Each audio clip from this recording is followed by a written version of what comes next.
All right, hello everyone. Welcome to Monroe Live. My name is Scott. With Jordan, as always, you know, he's the star of the channel here, but we're gonna go through the Rivian body in white today, talk about a few different features. I know we had a chance to look at the frame a little bit already. I think that was you and Kevin, right?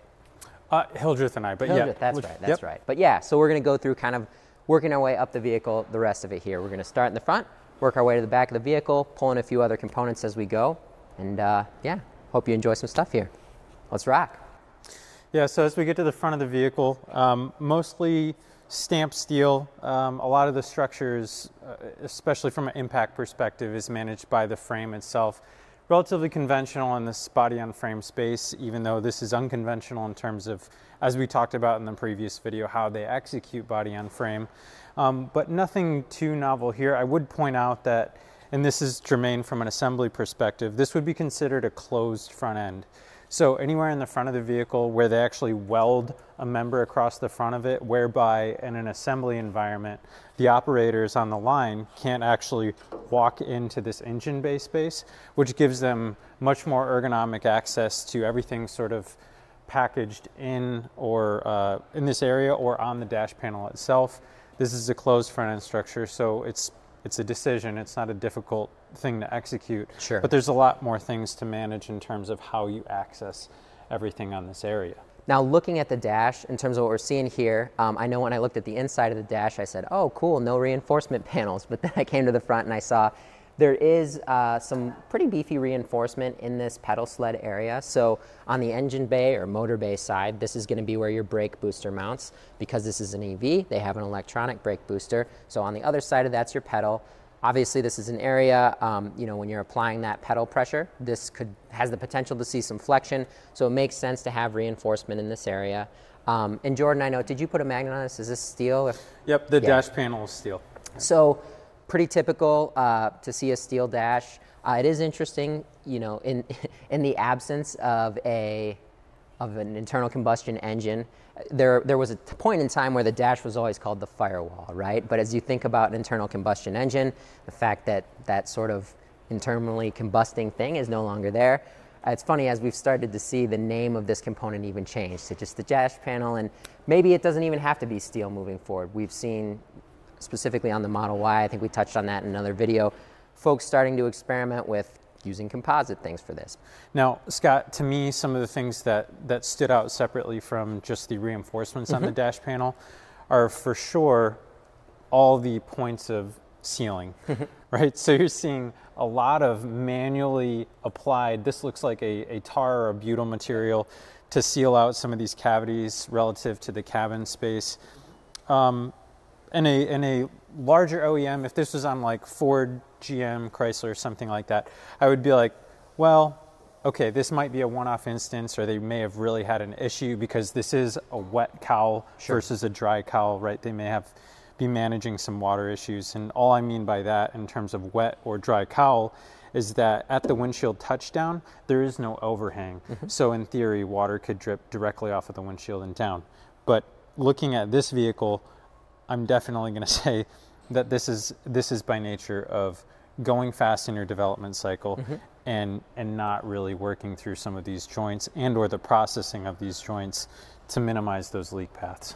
In a conventional vehicle, we'll see 1,000 inches of sealer on the internal and exterior of the vehicle, whether it be robotically applied or what have you, and that's inclusive of all types of sealer, right? So there's you know, that like tar stuff. There's this, which is that robotically applied sealer, which Scott had mentioned, which in some cases is touched afterwards manually, right? So an operator will come in here with a brush, right? Grace, if you kind of scoot in here, you can see some of those areas where they're manually touching it up. But in short, it's not uncommon to see 1,000 inches. Maybe and you're talking, Jordan, linear inches, right? So that's saying that if we were to measure along the length of these, that if you laid that all tip to tail, you'd have 1,000 inches of a bead like that in a conventional truck application like this, right? Yep, absolutely. And that does take into account, right, areas where they're having to go back and forth, similar to where we were just pointing out. So yes, those are linear inches. So about 1,000 inches is not atypical to see in an application like this. In this vehicle, we saw an estimated 3,000 inches. So it's 3x the amount of sealer on a very similar body structure that we would see elsewhere. So That's a lot. I mean, yeah. 3x is hard to argue. Yeah, again, something that can, you work towards optimizing those things and reducing that amount, but that's not an insignificant amount more. And I think, that's kind of what we're seeing with this vehicle as a whole, right? A little bit of a belt and suspenders, like they're being on the cautious side. I look at even like this door aperture. If we were to zoom in here, like you look at these, so these are spot welds going along the door aperture, these little sort of round guys that surround the whole flange. Most door frames you look at are going to have something similar, but what sticks out on this is typically an OEM will they'll have a standard for the spacing and like the number along here that they're going to have for these. And so what's unique here is that you've got this kind of varied spacing, sort of scattered approach, and even some welds that look like they're just missing, right? They don't have the same depression and contact, like they're not getting a good weld there, so they're having to double it up. And, again, this is something that we would expect they'll continue to refine, but at this point, like this looks like a vehicle that's still going through the growing pains of coming to scale at the rates that they need to. Well, in other areas, obviously they've got a long way to go in terms of optimization, processing, and so forth. But in some areas, like I've spent a lot of time working with different companies optimizing what we would call outward visibility or obscuration. And one thing that really stood out to me looking at this is it's clear to me that Rivian spent a lot of time narrowing these A-pillars, specifically with respect to what we would call the eye-lips or the perspective of the driver, so that when you're looking left, you're looking right, you're checking for traffic, these are really minimally obstructing that overall perspective or view that you have in terms of degrees, right? And I've seen OEMs actually, direct larger portions of the trim or narrow that cone towards the driver so as to really maximize that outward visibility. One enabler that it appears, looking from the outside in on this, is they likely have a extremely high strength, and it looks like a tubular section based on the witness mark or the negative that I'm seeing in this stamping. They probably have an ultra high strength tube running inside of this stamped clamshell section to enable enough strength so that you're also being able to manage roof crush while still minimizing that obscuration. I remember, I think the first time I had seen an application specifically like this was on the 2016 Kia Sedona. I think they had 120 KSI, which is an ultra high strength steel tube section running in there to help manage some of that load. Probably another, I guess, giveaway for that. We would assume these bolts are probably what's holding that in, right? Yep. So you can see they do have on each side 2 threaded fasteners right at the base of this A-pillar. That's being used to secure that ultra high strength steel that's basically enabling them, right? They're spending the money in a more premium material that has superior properties that get them the structure that they need, but allow them to do it in a really compact package. Because like Jordan said, an insane amount of calories are often spent considering outward visibility and what space that pillar occupies. I've seen people rip their hair out over a few millimeters. Yeah, my wife's told me that she does not care multiple times after we get into a vehicle, and I'm like, oh my God, look at the pillar size on that. But yeah, the things that you tend to start noticing when you work here. So overall, the underbody, they did a couple of interesting things. One, most of the sheet metal that we would refer to as the floor pan, so the primary surface on the bottom of the vehicle, is all aluminum. On top of that, they are layering on some steel in order to bond those two. Like this piece, for example, is steel to the aluminum floor. They're using something we would refer to as SPRs, or self-piercing rivets.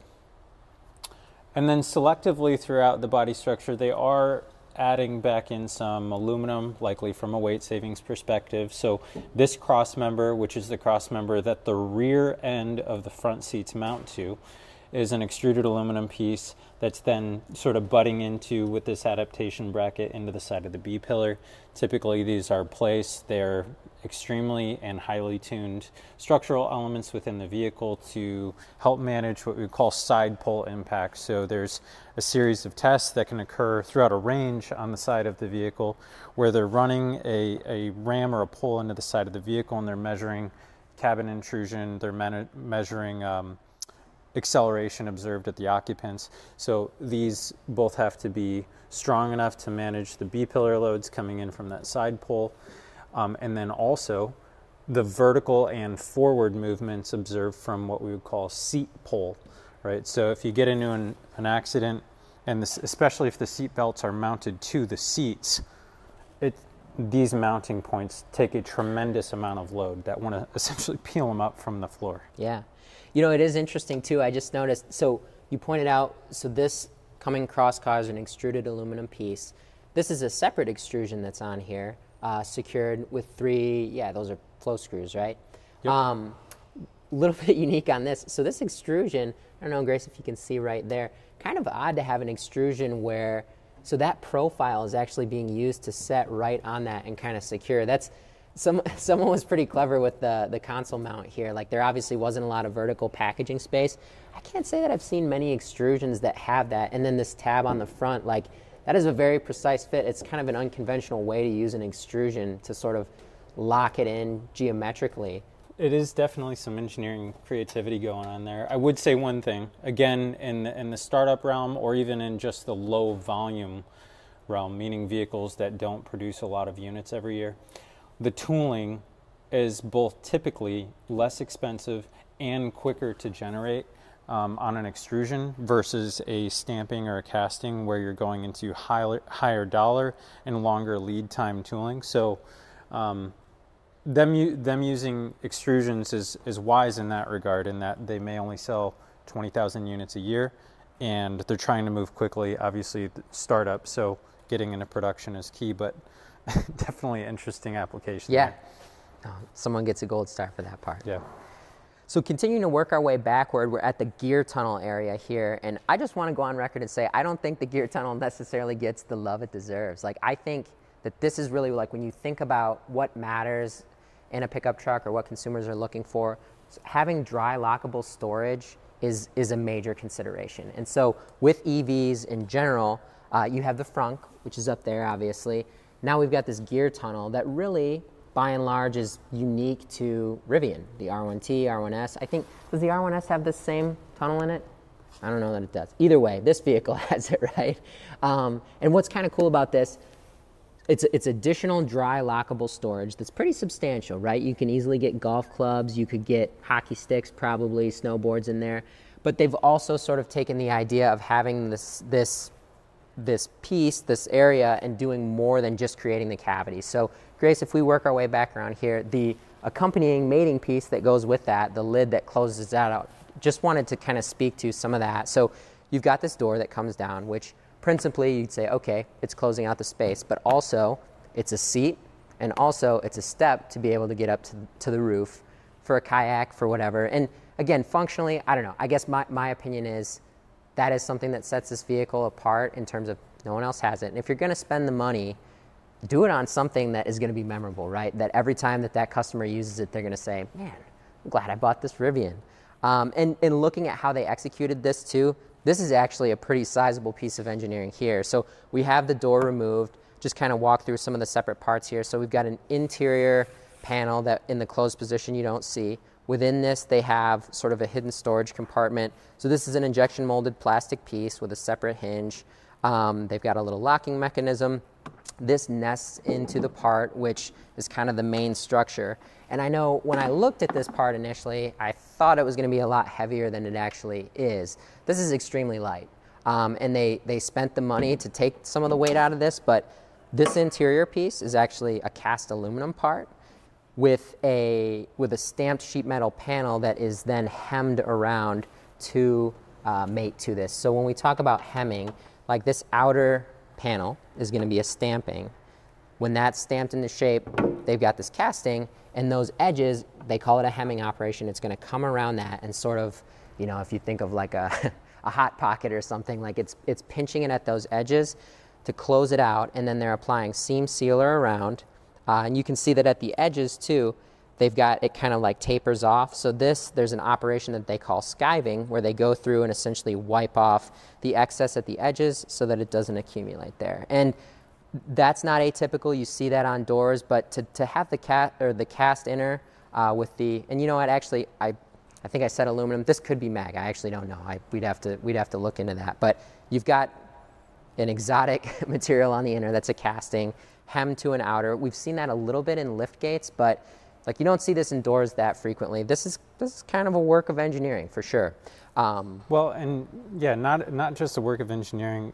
It's also there's some enablers that go with it, right? So if I put a magnet on the outside's also aluminum. So when it comes to large parts that are coming together and being joined, welded, hemmed, those sorts of things, one thing that you need to manage from an engineering perspective and being able to predict what type of environments these parts are going to live in is coefficient of thermal expansion.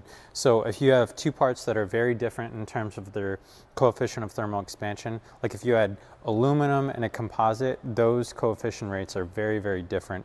And so what you could actually get if you were to bond two dissimilar materials together is on that outboard or outside panel, for example, if one expanded significantly faster than the other, you could actually oil can in and or start to peel away some of these hems under, I'll say more extreme circumstances temperature-wise. So going to aluminum, contrary to the rest of the body side outer on the vehicle, is atypical for Rivian. So everywhere else on the outside of the vehicle in terms of what's PIA to the body or part and assembly, it's steel. I think we might have seen this in other videos, but you've got this very robust cast inner armature with a hinge mechanism that is actually what sleeves into this casting and creates the structure that this sits on. So I think, yeah, we'd be like this. This goes in here. I think it's 6 bolts that it secures in with. I think we have a fastener in the way there, but in any case, essentially, yeah, you've got this that goes in and provides like your main sort of support for this. And ultimately, like, you lift it up, it is a bit of a boat anchor, but it's got to do a lot. And to achieve this functionality, I think it's got a spring assist. I think when it unlocks, like it comes down, unlatches and will descend normally. But, I think they resisted the temptation to go crazy and automate it and like have it be lift and lower. So, again, they did add cost here, but it's a pretty neat feature that I think, just in keeping with like the overall theme of storage on this vehicle, there's a lot of cool hidden compartments that I think people would find useful. And I think that kind of leads into another thing that's in the back here, which we'll give Rivian credit for using this, but I think we also should mention that they are not the pioneers of this. Any of our Honda Ridgeline fans from the days of yore would appreciate having a sub-bed storage area. If we were to lay this in here, we're just going to set this down. So this is a SMC, or sheet molding compound, so thermoformed part that goes in here and essentially forms a space that can store your spare tire, but also is a large cavity that if you decide you don't want to bring your spare tire around, you could remove and have a pretty meaningful amount of storage in here. As far as SMC and like its applications, this is not like unheard of or alien technology. We've seen this, people make entire lift gates out of SMC. SMC, it's got its limitations certainly, but you can get a fair amount of features within an SMC tool to include graining. So the interior of this tub, which is underneath the load floor in the bed, so it's not exactly what we would consider Class A, they still went through the trouble and the tooling cost of graining the inside of this. So you can grain SMC and you can get some features. If we were to flip it over, you can see, or even just lift it up for a moment, you can see on the underside here of the bin that they've got some rib features, they've got some molded in locators, they've got some different things going on. A couple more things we just wanted to point out, and I'm going to hop in here. Closed rear end architecture too. Yeah. So, it's interesting as we look at some of the features here. I know this cross member caught my eye. You look along this flange and you can see that this is a process of what we call scalloping, scalloped weld flanges here. And this is often done strictly to try and save weight, right? They've got their spot welds at these locations, and the prevailing narrative is if you don't need the material, let's get rid of it. It's a very small amount, but if everyone designing a vehicle were to take the approach that they were going to go to that level of extremity to have those sections removed and just take that little bit of weight out, that does a lot of things for your vehicle. So it's interesting, like, again, we see throughout the vehicle, like someone spent a lot of time and effort on that part. Definitely someone knew what they were doing there. Looking down in this same area, I know it was kind of unique. So there's these two pass-throughs here. And on this side, I know we've got, so was that the low voltage harness, yes. Jordan? Yeah, so a low voltage harness passes through here. There's a pretty large grommet, which we'll show in a little bit. that passes through here, but kind of odd that you would have a stamped, basically, flange that accepts the grommet, but then have one immediately behind it that's unused as far as securing a grommet. So from what we could see when this was coming apart, you know, your harness was coming through, so it's secured via that lip grommet onto here, but then it's just passing through here, and it almost looks like, I don't know, if I were to guess, like maybe at one point there was a plan for this to be the pass-through and the grommet was going to be here, and then they sort of changed locations, but now they just have this legacy flange that has kind of a sharp edge and no real purpose. Kind of interesting there. I know, I don't think this is probably an Easter egg, but it was kind of funny. Looking at this cross member here, you know, Jeep is very iconic with their 7-slat grill. 1, 2, 3, 4, 5, 6, 7. Like, man, is this like an Easter egg for Jeep's big on their Easter eggs. Did they go so far as to put their Easter eggs in someone else's product? Yeah, these are provisional actually for the headlamps. Yeah, right? Yeah, for Jeep headlamps to go in here. It's just hilarious. Like, you find Jeep Easter eggs even in vehicles that aren't Jeeps, I guess. But that's probably wishful thinking. What else, Jordan? What do we got? Well, I think we're getting close. I would just make mention, you know, they did continue some use of aluminum as we move rearward in the vehicle, but where they need major cross-car structures, they are typically opting for steel, right? So we're seeing steel member here, obviously the bumper right there, so that makes up the closed rear end architecture. They're going with steel. So more to come over the next couple of weeks as we get a little bit further into some of these things, but that's kind of a summary of the body in white.